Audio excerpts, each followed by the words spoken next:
Praise the Lord. சங்கீதம் 9ஆம் அதிகாரம் 11 முதல் 20 வரையிலும். சீயோனில் வாசமாயிருக்கிற கர்த்தரை கீர்த்தனம் பண்ணி அவர் செய்கைகளை ஜனங்களுக்குள்ளே அறிவியுங்கள். இரத்த பலிகளை குறித்து அவர் விசாரணை செய்யும்போது அவைகளை நினைக்கிறார். சிறுமைப்பட்டவர்களுடைய கூப்பிடுதலை மறவார்.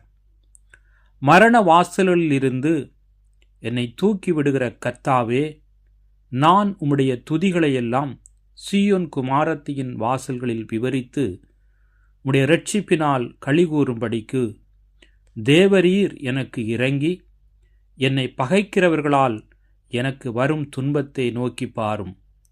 ஜாதிகள் தங்கள் வெட்டின குழியில் தாங்களே விழுந்தார்கள். அவர்கள் மறைவாய் வைத்த வலையில் அவர்களுடைய காலே அகப்பட்டு கொண்டது. கர்த்தர் தாம் செய்த நியாயத்தினால் அறியப்படுகிறார். துன்மார்க்கன் தன் கைகளின் செய்கைகளிலே சிக்கிக்கொண்டான்.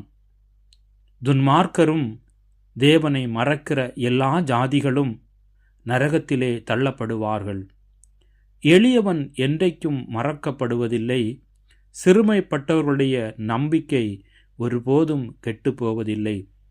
எழுந்தருளும் கர்த்தாவே, மனுஷன் பலன் கொள்ளாதபடி செய்யும்.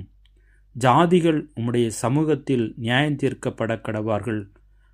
ஜாதிகள் தங்களை மனுஷர் என்று அறியும்படிக்கு அவர்களுக்கு பயம் உண்டாக்கும் கர்த்தாவே. ஆமேன்.